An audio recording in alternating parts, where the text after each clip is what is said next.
ኢሳይያስ 53 በፊቱ እንደ ቡቃያ ከደረቅ መሬት እንደ ስር አድጓል። መልክና ውበት የለውም፣ ባየነውም ጊዜ እንወደው ዘንድ ደም ግባት የለውም። የተናቀ ከሰውም የተጠላ የሕመም ሰው ደዌንም የሚያውቅ ነው። በእውነት ደዌያችንን ተቀበለ ሕመማችንንም ተሸክሟል። እርሱ ግን ስለ መተላለፋችን ቆሰለ፣ ስለ በደላችንም ደቀቀ። የነብዩ ኢሳይያስ መጽሐፍ እንደ ወንጌል መጽሐፍ የሚቆጠር ነው። እንደ ወንጌል መጽሐፍ ማለት እንደ ማቴዎስ ወንጌል፣ እንደ ሉቃስ፣ እንደ ማርቆስ፣ እንደ ዮሐንስ፣ እንደ አራቱ ወንጌላት ተጨማሪ አምስተኛው የወንጌል መጽሐፍ ተብሎ ቢጠራ የወንጌልን መመዘኛ የሚያሟላ የመጽሐፍ ቅዱስ ክፍል ነው። ከምን አንጻር ማለት ነው? ስለ ኢየሱስ ክርስቶስ ብዙ የሚያወራ 53ኛው ምዕራፍ ላይ ስትመጡ ስለ ኢየሱስ ክርስቶስ መስቀል በደንብ አድርጎ ተረከው። እንወደው ዘንድ ደም ግባት የለውም። ማ ኢየሱስ የሕመም ሰው ነው። ማ ኢየሱስ ከደረቅ መሬት የወጣ ቡቃያ ይመስላል። ማ ኢየሱስ ከደረቅ መሬት የወጣ ቡቃያ ይመስላል። እንወደው ዘንድ ደም ግባት የለውም። የጠወለገ ነው። የሕመም ሰው ነው። ተስፋ የሚደረግ ሰው አይነት ነገር አይደለም። ደረቅ መሬት ማለት በእንግሊዘኛ ድራይላንድ ነው የሚባለው። ደረቅ መሬት የሚለውን ውሃ ያላገኘው አድርገን የምንተረጉም፣ በውሃ ያልራሰ ሞይስቸራይዝድ ያልሆነ እርጥበት የሌለው አድርገን ነው ደረቅ መሬት የሚለውን የምንተረጉመው። ግን እርሱ አይደለም። ደረቅ መሬት ወይንም ድራይላንድ ማለት በሶይል ኢንጂነሪንግ ለእጽዋት እድገት የሚያስፈልጉ ኤሌመንቶች የሌሉት። አንድ እጽዋት በሚገባ እንዲያድግ ምን ያስፈልገዋል? ካርበን፣ ሰልፈር፣ ፖታሽም፣ ዚንክ። እነዚህ ኤሌመንቶች እጽዋቱን ጤነኛ ሆኖ እንዲያድግ ተገቢ የሆነ ፍሬ እንዲሰጥ ያደርጉታል። እነዚህ ንጥረ ነገሮች። ለዚህ ነው የሀገራችን አርሶ አደሮች ሲዘሩ ዩሪያ እና ዳፕ የሚባል ጥቁርና ነጭ ማዳበሪያ ይዘራሉ። እርሱ ካልተዘራስ ቡቃያው በሚገባ አያድግም፣ ውጤት አይሰጥም። ስለዚህ ይሄንን ንጥረ ነገር ይዘሩበታል። ለምንድን ነው? መሬቱ ንጥረ ነገር ስለጎደለው እጽዋቱን ሊያሳድግ ሊያፋፋ ውጤታማ ሊያደርግ የሚችል ንጥረ ነገር ስለሌለው እንዲህ አይነት ቦታ ምን ይባላል? ደረቅ መሬት ይባላል። ስለዚህ ኢየሱስ ከደረቅ መሬት የወጣ ቡቃያ ይመስላል ማለት ምን ማለት ነው? ዚንክ ያነሰው፣ ፎስፈረስ ያነሰው፣ ፖታሽም ያነሰው፣ ንጥረ ነገር የጎደለው ወይም ዩሪያና ዳፕን ያላገኘ እጽዋት የጠወለገ ስታየው ወይም ገበሬው ሲያየው ከዚህ ቡቃያ በቂ ምርት አገኛለሁ ብሎ ተስፋ የማያደርገው ከደረቅ መሬት የወጣ ቡቃያ የጠወለገ ሊያብብ የማይችል የሆነ ሰዓት ያበቃለታል ተብሎ የሚገመትና የሚጠበቅ እና ይሄንን መሰለ ማ ኢየሱስ ከደረቅ መሬት የወጣ ቡቃያ መሰለ። የሕመም ሰው ነው ይለዋል። ስሙኝማ፣ የሕመም ሰው ማለት የታመመ ሰው። የታመመ ሰው የፈረጠመ አይደለም። የታመመ ሰው ፊቱና ገጽታው የሞላ አይደለም። የታመመ ሰው ፊቱ ላይ ወዝ አታይም። የታመመ ሰው ፊቱ ነጭ ነው፣ የጠወለገ ነው፣ ደክሞታል።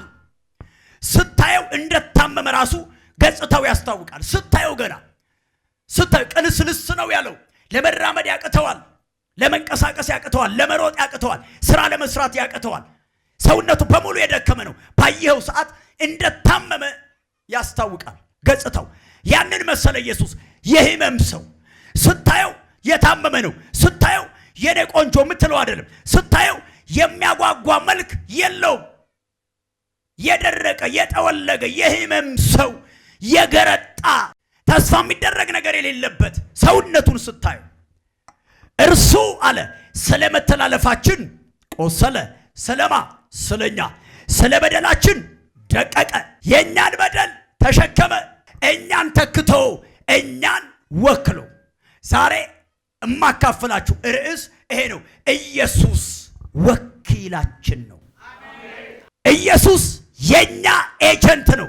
መቼም ስለ ኤጀንት ታውቃላችኋል። በጣም ብዙ ኤጀንቶች አሉ። ብዙ የተወከሉ መንግስት የወከላቸው፣ መስሪያ ቤት የወከላቸው፣ ግለሰብ የወከላቸው፣ አንድ ሰው ከሀገር ውጭ እንዲሄድ የሚሰሩ ኤጀንቶች አሉ። መኪና እንዲመጣ ኢምፖርት ለማድረግ ኤጀንቶች አሉ። የሆነ ጥሬ ሀብት እንዲገባ ወደ ሀገር ኤጀንቶች አሉ። ለብዙ ትልልቅም ትንንሽ ነገሮችም የተወከሉ በጣም ብዙ ኤጀንቶች አሉ። እነዚህ ኤጀንቶች በሙሉ ውክልናቸው ኤጀንት መስሪያ ቤቶች፣ ኤጀንት ግለሰቦች ውክልናቸው ለምንድን ነው ብላችሁ ካላችሁ ሀገር እንድታተርፍ፣ ግለሰብ እንዲያተርፍ፣ እነሱም እንዲያተርፉ፣ እነሱም ውጤታማ እንዲሆኑ፣ እነሱም ማግኘት ያለባቸውን ትርፍ እንዲያገኙ። ለዚህ ነው ማንም ሰው ትርፍ በሌለበት ውክልና ውስጥ አይገባም። ራሱ ኢንካም በማያገኝበት ውክልና ውስጥ አይገባም። ማንም ሰው ገንዘብ በማያገኝበት ውክልና ውስጥ አይገባም። ስልጣን በማያገኝበት ውክልና ውስጥ አይገባም። የሆነ ነገር በማያገኝበት ውክልና ውስጥ አይገባም። ስለዚህ ሁሉም ኤጀንት ቱጌር ሰምቲንግ ነው፣ የሆነ ነገር ለማግኘት ነው ሰው ወኪል የሚሆን። እርግጠኛ ነኝ አሁን እኔ ቤት አለኝ፣ ይህን ቤት መሸጥ እፈልጋለሁ እና ልወክልህ ብዬ ብል የሚወከልልኝ ሰው ይኖራል። መንግስትም ፍርድ ቤትም ህግ አለው። ግማሽ ውክልና የሚባል አይደል፣ ሙሉ ውክልና የሚባል አየ። ግማሽ ውክልና የተቀበለ ያንን ቤት ወይም የተወከለበትን መከታተል፣ መቆጣጠር፣ ማከራየት፣ ማስወጣት፣ ማስገባት የተገደበለት የኃላፊነት ልክ አለ። ያንን ያከናውናል። ሙሉ ውክልና የተሰጠው ደግሞ ካስፈለገ ቤቱን መሸጥ መለወጥ ይችላል። ለምን? ውክልናው ሙሉ ነው፣ ተወክሏል። ስለዚህ ሰው ቤትን እንዲሸጥልህ ሊወከልልህ ይመጣል ይችላል። እዛ ጋር የሚያገኘው ጎሽት አለ፣ የሚያገኘው ኮሚሽን አለ፣ ካንተ የሚያገኘው መውደድ አለ፣ ካንተ የሚቀበለው የሆነ ነገር አለ።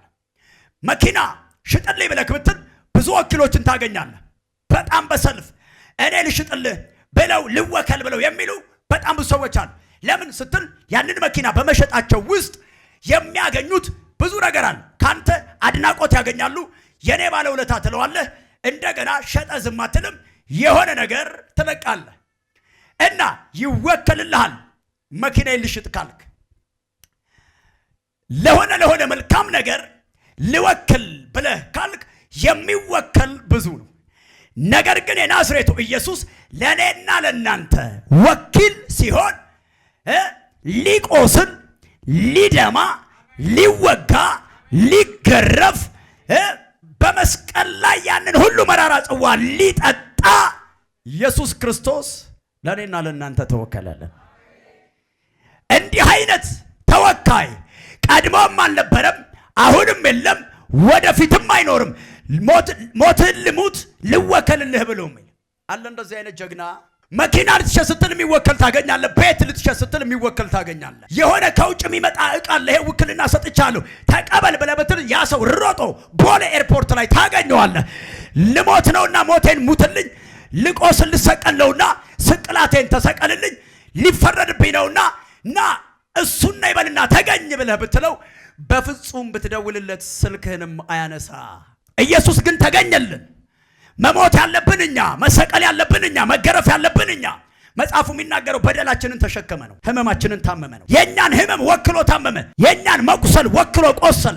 እኛ መቀጣት ሲገባን የእኛን መቀጣት ውክልናውን ወሰደልን። ባጭር እንዲህ ነው፣ ውክልናውን ኢየሱስ ወሰደልን። የስቅላቱን ውክልና ወሰደልን፣ እኔ ልሰቀልለት አለ። የሞቱን ውክልና ወሰደልን፣ እኔ ልሙትለት አለ። እንዲህ ከሆነን እኛ ሁላችን ኢየሱስ ክርስቶስ ስለ እያንዳንዳችን የተወከለልን ሰዎች ነን። እኔ ገብቶኛል፣ ኢየሱስ ለእኔ ተወክሎልኛል። መገረፍ የሚገባኝን እርሱ ተወከለና እኔን የቅዱስን የመገረፍ ውክልና እኔ ወስደዋለሁ። እሱ አይገረፍ። የእሱን መሰቀል እኔ እወክለዋለሁ። እኔ እሰቀላለሁ፣ እሱ አይሰቀል። የእሱን መድማት፣ የእሱን በጦር መወጋት እኔ እወጋለታለሁ፣ አክሊል እደፋለታለሁ፣ እሱ አይነካ። እኔ እገኝለታለሁ። እሱን ወክዬ እኔ እሰቀላለሁ። እሱን ወክዬ እኔ ተጠማሁላለሁ። እሱን ወክዬ እኔ መስቀል ላይ እጮሃለሁ። እሱን ወክዬ እኔ በጦር እወጋለሁ። እሱን ወክዬ ጥፋተኛው ማን ነው? ኢየሱስ ወይንስ እኔ? እኔ ነኝ ጥፋተኛ። ጥፋተኛው ማን ነው? ኢየሱስ ወይስ አንተ? አንተ ነህ ጥፋተኛ። መገረፍ ያለብህ አንተ ነህ። መቀጣት ያለብህ አንተ ነህ። መሰቀል ያለብን እኛ ነን። መገረፍ ያለብን እኛ ነን። ነገር ግን እነሱ አይነኩ አለ። እነሱ አይገረፉ፣ እነሱ አይሰቀሉ፣ እነሱ አይሙቱ። ስለዚህ እኔ ልገረፍላቸው፣ እኔ ልሰቀልላቸው፣ እኔ ልሙትላቸው፣ እኔ ልቀበርላቸው ሲል ኢየሱስ ክርስቶስ ለግርፋት ተወከለልን፣ ለሞት ተወከለልን፣ ለማልቀስ ተወከለልን፣ ለመጨነቅ ተወከለልን። አስደናቂ ኤጀንት፣ አስገራሚ ውክልናን የተቀበለ ኢየሱስ። አስገራሚ ውክልና። ደግሜ እነግርሃለሁ፣ ሰው ለመልካም ነገር ስትወክለው ደስ እያለው ይቀበልሃል። ለግርፋት እና ተገረፍልኝ ስትለው ግን ማንንም አታገኝም። አንድ የአብ ልጅ ግን ተገኘ፣ አንድ ኢየሱስ ግን ተገኘ። ያለምን አበሳ መራራውን ጽዋ እሱ ሊጠጣ ዓለም መጠጣት ያለባትን የሰው ልጅ መጠጣት ያለባቸውን ጽዋ የሰው ልጅ አይነካ ሲል፣ የሰው ልጅ አይሰቃይ ሲል፣ የሰው ልጅ ይረፍ ሲል፣ የሰው ልጅ ይዳን ሲል፣ የሰው ልጅ ያምልጥ ሲል የዓለምን ቅጣት ወከለና በቀራንዮ ላይ ተንጠለጠለ። ዛሬ ለዚህ ጉባኤ መልእክት አለኝ። አንተን ወክሎ ሞትን የሞተ ጌታ አለ። አንተን ወክሎ ቅጣትን የተቀጣ ጌታ አለ። አንተን ወክሎ መገረፍን የተገረፈ ጌታ አለ። የኛ ወኪል የናዝሬቱ ኢየሱስ ነው። ተወከለልን። ለሞት ተወከለልን፣ ለግርፋት ተወከለልን፣ ለመቁሰል ተወከለልን። ዓለም ትስማን። ዛሬም ለዓለም እኛ መልእክት አለን። ኢየሩሳሌም ከአዳማ ሆነን ለዓለም መልእክት አለን። ለተጨነቁ የተወከለ፣ ሊቆስሉ ለተገባቸው የተወከለ፣ ሞት ሊፈረድባቸው ለተገባቸው ተወክሎ ቀራንዮ ላይ የሞተ ጌታ አለ። ኢየሱስ የግለሰቦች ብቻ ሳይሆን የዓለማት ወኪል ነው። ሃሌሉያ! ተወከለልኝ። እናቴ የማታደርገውን፣ አባቴ የማያደርገውን፣ ጓደኛ የማያደርገውን፣ ዘመድ የማያደርገውን፣ ውለታ እንኳ የዋልኩለት ሰው የማያደርገውን ነገር ኢየሱስ ግን አደረገልኝ። ወገኖቼ እውነት እንነጋገር ከተባለ እናት ስቅላትን ትወከል ይሆን ለስቅላት? አባት ለስቅላት ይወከል ይሆን? አንድ ምስክርነት ሰማችሁ አይደል? ወንጌል ገና በገባበት ጊዜ ጨካኞች መጡ። ወደ አንድ ሰው ቤት ሲገቡ ባልየው በጓሮ ሮጠ። ሚስቱ ከልጆቿ ጋርና ከጽንስ ጋር ቤት ቀረች። ጨካኞች መጡ፣ ገደሏት አለ። ሆዷን ቀደዱ፣ ሕፃኑን አወጡ። ባልየው ጥሎ ነው የሮጠው። ጥሎ ነው የሮጠው። ጨካኞች ሲመጡ አባት ጥሎ ይሮጣል፣ እናት ጥላት ትሮጣለች፣ ሚስት ጥላት ትሄዳለች። ኢየሱስ ግን ጥሎን አይደለም የሮጠው። የነሱን ሞት ልሙት ሲል ተወከለልን። በጓሮ በር አይደለም የወጣው፣ በሆነ በኩል አይደለም የወጣው። ሰይጣን እንደፈለገ ያርጋቸው ብሎ ለሰይጣን ይኸው በትር አሳልፎ አልሰጠንም። እርሱ ግን ለኛ ተወከለና ሞታችንን ሞተልን። ደግሜ ይላል እናት የማታደርገውን፣ ጓደኛ የማያደርገውን፣ ሚስት የማታደርገውን፣ ባል የማያደርገውን ለሞት ተወከለልሽ የኔ እናት፣ ለሞት ተወከለል የኔ ወንድም። ማን ይወከልልን ነበር? ማን እኛን ወክሎ ይሰቀልልን ነበር? ማን መራራ ጽዋ ይጠጣልን ነበር? ተገኘ ያብ ልጅ፣ ተገኘ ፍቅር የሆነ ጌታ፣ ተገኘ ለአዳም ዘር የሚራራ፣ ተገኘ ለሰው ዘር የሚራራ። እነሱ ይሳቁ፣ እኔ ልጨነቅ አለ። እነሱ የደስታ ልብስ ይልበሱ፣ እኔ ግን ልብሴን ልገፈፍ፣ እርቃኔን ልዋረድላቸው አለ። እነሱ ግን የጸጋ ልብስ ይልበሱ፣ እነሱ ግን የሞገስ ልብስ ይልበሱ፣ እኔ ግን አደባባይ እርቃኔን ልታይ። እነሱ ይሳቁ፣ እኔ ግን ላልቅስ። እነሱ ይፈወሱ፣ እኔ ግን ልቁሰል አለ። ኢየሱስ ፍቅር ነው።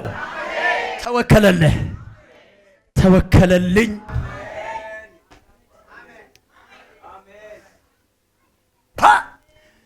ተወከለል። እሱ ቀራንዮ ላይ ልብሱ ሲቀማ እኛ የጸጋ ልብስ እንድንለብስ፣ እርሱ ሰውነቱ ሲቆሳስል እኔና እናንተ ነፍሳችንም ስጋችንም ጤነኛ እንዲሆን። አንተ ጤነኛ የሆንከው እኮ እሱ ያኔ በቆሰለበት ቁስል እኮ ነው። የዛሬ ይሄ ፍሬ፣ የዛሬ ይሄ ውጤት፣ የዛሬ የኛ ሳቅ፣ የዛሬ የኛ ደስታ የቀራንዮ የማቃሰት ውጤት ነው። አንድ ሰው አሜን ይበለኛ። ዛሬ እኔ ዘና ብዬ እየኖርኩ ያለሁት ያኔ እሱ ተጨንቆልኝ ነው፣ ተወክሎ ሞቶልኝ ነዋ። እኔ ዛሬ በህይወት ያለሁት ያኔ እሱ ሞቴን ሞቶልኝ ነዋ። ሃሌሉያ እንለዋለን። ኢየሱስ ፍቅር ነው፣ እውነተኛ አፍቃሪ ነው። ተወከለልህ፣ ተወከለልሽ።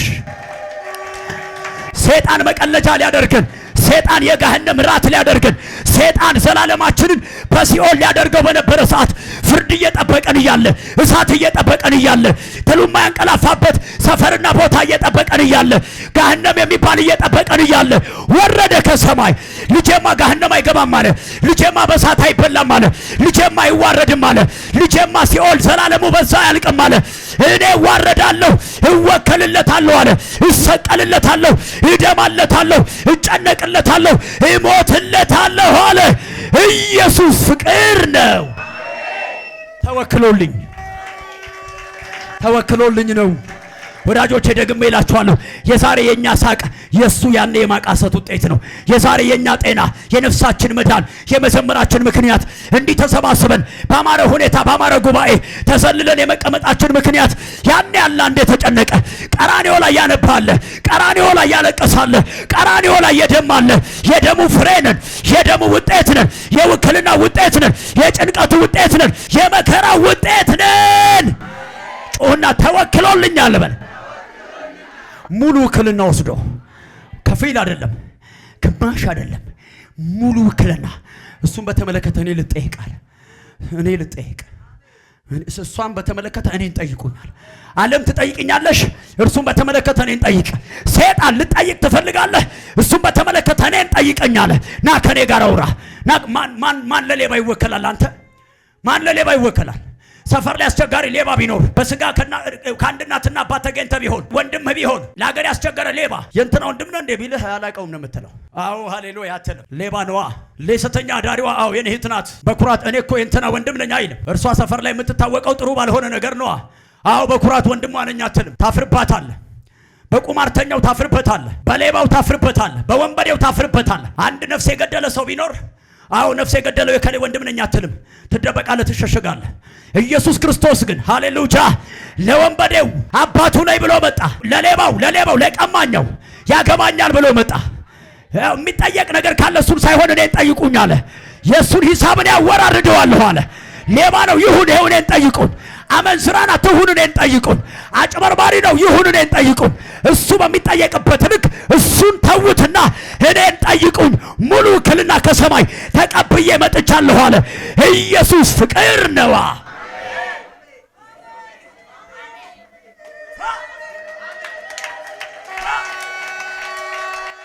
ኢየሱስ ብራሳቲያ ነው ማለት ተወክሎልኛል። ይሄው ስቃለሁ፣ ይሄው ነፃ ነኝ፣ ይሄው በሰላም አለ፣ ይሄው በሞገስ አለ፣ ይሄው እየዘመርን አለ፣ ይሄው እያገለገልን አለ፣ ይሄው እየበዛን አለ፣ ይሄው እየሰፋን አለ። እንዴት ተገኘ? ይሄው ተወክሎልን። ሞት ይፈረድበት የተባለው ሲኦል ይግባ የተባለው ሰው ተወክሎልኛል። ኢየሱስ ድይት ስላለው ሰው የሚናገር፣ ግርጠት ስላለው ሰው የሚናገር፣ ሌባ ስለሚባለው ሰው የሚናገር፣ እሱ የኔ ነው ብሎ የሚል ሌባውን እኮ እሱ የኔ እና ሰው መጠጋት የሚፈልገው አለባበሱ ጥሩ የሆነ ሀብቱ ጥሩ የሆነ ምናምን እሱ እኮ ፓስተር፣ እሱ እኮ ጓደኛዬ ነው፣ እርሱ እኮ አብረን ተምረናል ኤሌመንተሪ ምናምን። አሁን ዶክተር አብይ ስልጣን ላይ በወጣ ጊዜ እንደው የማይታወቅ ሰው ሁሉ ምዝዝ ማለት ጀመረ ፌስቡክ ላይ። አብረን እኮ ተምረናል፣ የሰፈር ልጆች እኮ ነን፣ አውቀዋለሁ እኮ። አንዳንዱ ደግሞ ዩኒቨርሲቲ ተማሪ የኔም ተማሪ ነው ማለት ምን ለማለት ፈልጎ መሰለህ? እኔ አስተምሬ የኔ ውጤት ነው ጭምር እኮ ነው። እና ድል ለመቀራመት አንገቱን እንትን ያላለ ሰው የለም። አይሆነ ሰው ከፍ ሲል ይሄ የሰው ጸባይ። ኢየሱስ ክርስቶስ ደግሞ ለሀብታሙ ብቻ መሰለህ? ላለው ብቻ መሰለህ? ለተሾመና በተሾመበት ዘመን ብቻ መሰለህ? ሸለቆ ውስጥ እያለ ሰው አፍንጫ የሚይዝበት ሆኖ እያለ የኔ ነው ብሎ ይመጣል። እጁ ባዶ ሆኖ እያለ ምንም ነገር በሌለበት ሰዓት ኢየሱስ እርሱ ይሄ ድሃው የኔ ነው ይላል። ይቺ አመንዝራዋ የኔ ናት፣ ይሄ ሌባው የኔ ነው ይላል። ስለዚህ ዛሬ እሁድ ምንድነው የምትለን መልእክት? ኢየሱስ ተወክሎልሃል። ሙሉ ውክልናን ወስዶ ዕዳህን ከፍሎታል። ገላትያ ምዕራፍ 5 ላይ እንደዚህ ይላል፣ በነፃነት ልንኖር ክርስቶስ ነፃነት አወጣን። እነማንን? እኛን ባሪያ የነበርነውን በፍጥረታችን የቁጣ ልጅ የነበርነውን የፉኝት ልጅ የነበርነውን የዲያብሎስ ልጅ የነበርነውን የወደቀው የአዳም ልጅ የነበርነውን በድቅድቅ ጨለማ ግራ ገብት ብሎን የነበርነውን ሰዎች እግዚአብሔር አምላክ በክርስቶስ በኩል በነፃነት ልንኖር ማነፃ ወጣን። ክርስቶስ እንዴት ነው ነፃ ያወጣን? ተወክሎልን እና ይገርመኛል። ኢየሱስ ይገርመኛል።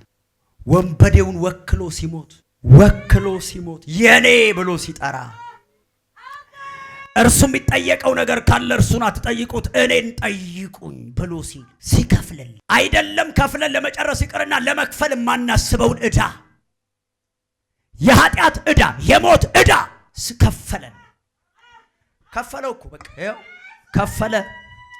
በነፃ ሂድ ተባልክ፣ በሰላም ሂጂ ተባልሽ፣ በተድላ ኑር ተባልክ። በዚህ ያለ ጉባኤ እኮ ዕዳው የተከፈለለት ህዝብ እኮ ነው። በቀራንዮ መስቀል ላይ ኢየሱስ በደሙ የኃጢአትን ዕዳ የከፈለለት ህዝብ በዚህ አለ። ሲተናገር ተከፍሎልኛል በል። እና ከዚህ በኋላ ሰይጣን መጥቶ የሆነ ነገር ሲል ኖ በለው። ኖ አንተ እኮ እንደዚህ ነው ሲል ኖ ኖ ኖ ኖ ካልሰማ ልንገር፣ በእርግጥ አንተ መስሚያም የለ። ኢየሱስ በቀራንዮ መስቀል ላይ እኔን ወክሎ ሞቶልኛል። እኔን ወክሎ የኃጢአት ዕዳ፣ የሞት ዕዳ፣ የህግ ዕዳ ከፍሎት ሄዷል፣ ጨርሶታል፣ ተፈጽሟል። ስለዚህ እኔ የምከፍለው ሂሳብ የለም፣ የምጠየቀው ነገር የለም፣ አልቋል። ለዚህ ነው መስቀል ላይ ተፈጸመ ብሎ ሃሌሉያ ተፈጸመ አለ። ምን ይመስላል? ተፈጸመ ማለት እኮ የዕዳ ክፍያው ነፍስ ተከፈለ፣ ደም ተከፈለ፣ የኢየሱስ ሥጋ ተቆረሰ። ከዛ ምን ብሎ ጨረሰው? ተፈጸመ አለ። አየህ፣ ተፈጸመ፣ ተከፈለ። ውክልና ይጨርሻለሁ አለ። የዓለምን ኃጢአት ደምስሼዋለሁ አለ። ክብር ለኢየሱስ ይሁን።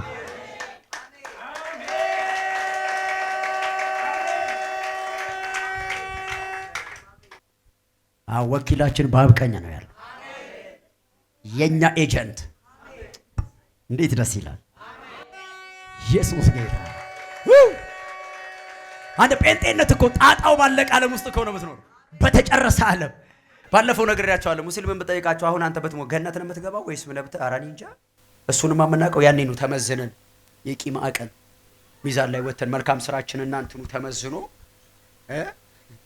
ኦርቶዶክስን ብጠይቅ ኧረ እኔ ምን አውቃለሁ እሱ ነው እንጂ ደግሞ እኛማ ምን ለጽድቅ የሚያበቃ ነገር አለ? እውነት ነው፣ ለጽድቅ የሚያበቃ ነገር የለም። ክርስቶስ ግን ጽድቃችን ሆኖ ጴንጤ ጋር ስትመጣ ትጸድቃለህ ብለህ እንደ መጽሐፍ አላነበብክም? ሮሜ 8:28 ግለጥና አንብብ።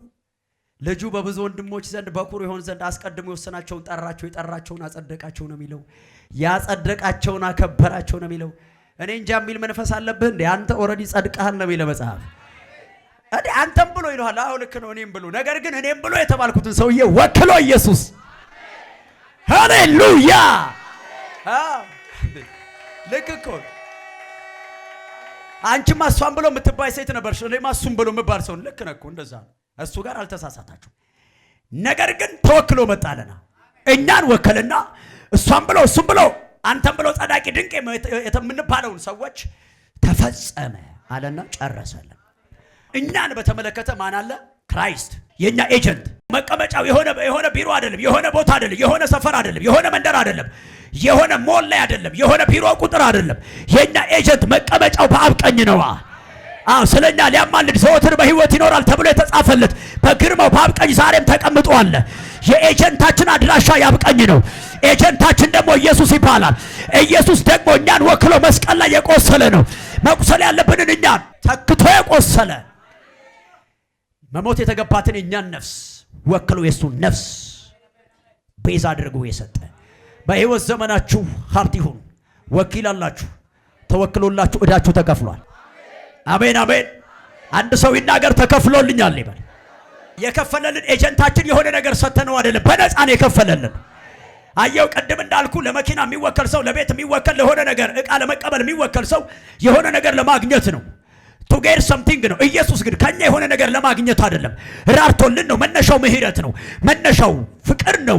መነሻው ይቅርታ ነው። መነሻው መውደድ ነው። ስለዚህ በነፃ ከኛ የሆነ ነገር ሊያገኝ ሳይሆን ስለወደደን ዕዳችንን ከፈለልን፣ ሞታችንን ሞተልን፣ መቁሰላችንን ቆሰለልን።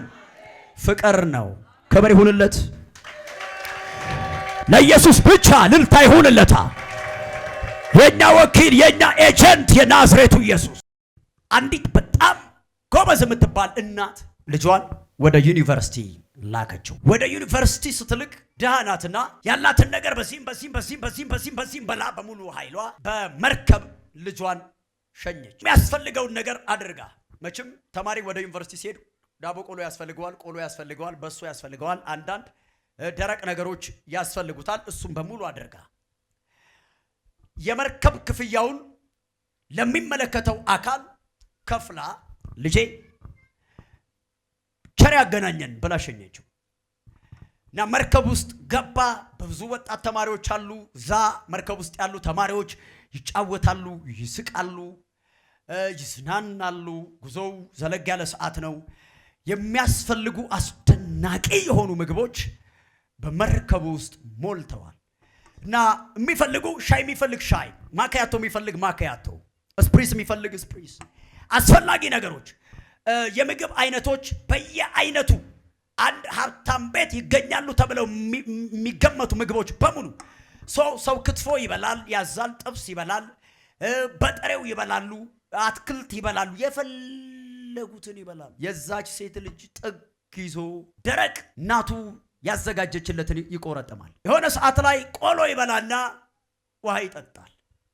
እዛ መርከብ ውስጥ ባሉ ሰዎች በጣም ተገርሞ እንዲህ ብሎ አሰበ። ከፋው፣ እምባው መጣ። ለመሆኑ በዚህ መርከብ ውስጥ እኔ ብቻ ነኝ እንደ ድሃ ልጅ አለ። ከፋ። ሲያይ ሁሉም ይበላል እና መጨረሻ ላይ ጉዞው አልቆ ከወረዱ በኋላ በመርከብ ውስጥ ከነበሩ ተማሪዎች መካከል አንድ ወጣት በጣም ይገረምና ቆይ እኔ የምለው ለምንድን ነው ከነዛ ምግቦች ሁሉ ስትበላ ያልነበረው ሰው ሁሉ እንደ ልቡ ሲበላ ብሎ ሲጠይቀው እምባው መጣ። ድቅና አለበት። ምን ነው ከፋ? አስቀየምኩ እንደ? ይቅርታ፣ አይ እኔ ጥያቄ ስለሆነብኝ ነው። ስማ፣ እዚህ መርከብ ውስጥ እኔ ብቻ ነኝ እንደ ድሃ ልጅ። ይሄ ሁላ ሰው የፈለገውን ሲበላ፣ እኔ ግን እናቴ ያዘጋጀችልኝን ድርቆሽ ነው እየቆረጠምኩ የመጣሁት እና መብላት ትፈልግ ነበር እንዴ አለው። እንዴ አንተ እንዴት ነው መብላት የማልፈልገው? ምግቡ እኮ በጣም ያማረ ነው። እና ለምን አልበላህም? እኔ ድሃ ልጅ ነኝ። እንዴ ብር ከየት አመጣለሁ? ቆይ ስማ፣ እናትህ እኮ ወደ መርከብ ውስጥ ስታስገባህ የመርከብ ጉዞውን ብቻ አይደለም የከፈለችው፣ በመርከብ ውስጥ ያለውን መስተንግዶ በሙሉ ጨምራ ነው እኮ የከፈለችው። ህጉ እኮ እንደዛ ነው። አንድ ሰው በመርከብ ሊሳፈር ሊጓዝ ሲገባ መርከብ ውስጥ የሚገለገላቸው አገልግሎቶችን በሙሉ ጨምሮ ነው ሂሳቡ። እና ለካ ተከፍሎልኛል አለ። ሂሳቡ አንድ ጋ ነው። መብላት እችል ነበር፣ መጠቀም እችል ነበር፣ ለካ እንደናንተ መዝናናት እችል ነበር። ይሄ ልጅ ተከፍሎለታል። እንደተከፈለለት ግን አላወቀም። በጣም ብዙ ክርስቲያን ወኪሉ ኢየሱስ በቀራንዮ ላይ ተፈጸመ ብሎ ከፍሎ ጨርሶለት እንዳልተከፈለለት የሚኖር ብዙ ሰው አለ። እስኪ ተከፍሎልኛል በል። የበሽታ ዕዳ የለብንም፣ የኃጢአት ዕዳ የለብንም፣ የርግማን ዕዳ የለብንም። እነግርሃለሁ የምንም ዕዳ የለብንም። ብትሞት ሲኦል አይደለም አብርሃም እቅፍ ነው የምትገባው። እንዴት ካልከኝ የናዝሬቱ ኢየሱስ ከፍሎልሃል። እስኪ ተከፍሎልኛል በል። ወኪሌ ጨርሶታል፣ ኤጀንቴ ጨርሶታል። ጨርሶ ነው በአብ ቀኝ የተቀመጠ። አንተ ማለት ይህንን አሁን መሳቅ አለብህ፣ ኢንጆይ ማድረግ አለብህ፣ ፈገግ ማለት አለብህ። ተከፍሎልሃል። የምን ቆሎ እየቆረጠሙ መሄድ ነው? የናዝሬቱ ኢየሱስ ጨርሶታል። ተከፍሎልሃል። አንተ የምትከፍለው የምታወራርደው ምንም ሂሳብ የለም። ጨርሶታል ኢየሱስ። ስጋውን ቆርሶ ከአብ ጋር አስታረቀን። መጨባበጥ ቻልን ከአብ ጋር፣ መቀራረብ ቻልን ከአብ ጋር። ወኪላችን ኢየሱስ የጥሉን ግድግዳ አፈረሰው። አቲም ተከፍሎልኛል፣ ተከፍሎልኛል። ኦ ሃሌሉያ። አንዳንዱ ረጅም ተራራ ይወጣል፣ በገመድ ይወዛወዛል። አቤት የሰው ልጅ መከራው። በሆነ ጠባብ ዋሻ ውስጥ በሱ ውስጥ ያለፈ በቅ እንደገና የሆነ ድቡልቡል ድንጋይ አምጥተዋል። አንተ ምን የሚያክል ድንጋይ እንዴ! ማለት እሱን ካነሳው ጻድቃል እኮ ድንጋይ በማንሳት አንዳንዱ እግሩ ስንጥቅጥቅጥቅ ብሎ ጫካ ነው ያለው። ስንት ዓመት ሙሉ ጫካ። አሁን እነሱ ያን ተማሪ ነው የሚመስሉ። ተከፍሏል እኮ ምንም በገመድ ታሰሬ በተራራ እንትን ላይ መምዘገዘግበት ምክንያት የለም። በሆነ ሰንጣቃማ ሸለቆ ውስጥ ለመውጣት የምታገልበት ምክንያት፣ ምንም ያክል ድቡልቡል ድንጋይ ለማንሳት የምታገልበት። መጽሐፉን ካነበብከው በክርስቶስ ኢየሱስ ያሉ ኩነኔ የለባቸውም። በቂና በቂ ነው የናዝሬቱ ኢየሱስ። ይበቃል የሚል አንድ ሰው ጮሁና አሜን ይበላ። የምን ተራራ፣ የምን ድንጋይ ማንሳት፣ የምን በዋሻ ውስጥ መሄድ፣ የምን በረሃ ለበረሃ፣ የናዝሬቱ ኢየሱስ ብቻውን ይበቃል። አክብረው፣ ይጨብጨብለት። የናዝሬቱ ኢየሱስ ተከፍሎልኛል። እና የተወከለልኝ እኔ ልንከራተት ነው እንዴ? የተወከለልኝ እኔ ዋሻ ለዋሻልን ነው እንዴ? የተወከለልኝ እኔ ተራራ ለተራራልን ነው አይደለም? ተወክሎልኝ ይኸው ኢሳይያስ 53ን አንብበው። በቃ እሱ ነው ህመማችንን ደዌያችንን ተሸከም፣ ከፈለልን፣ ዕዳችንን ጨረሰው፣ ተፈጸመ አለን ጌታ። ተወከልክልኝ ለሞት፣ ተወከልክልኝ ለመከራ፣ ተወከልክልኝ ለመቁሰል። እሰይ እሰይ! ምን አይነት ቸር ጌታ!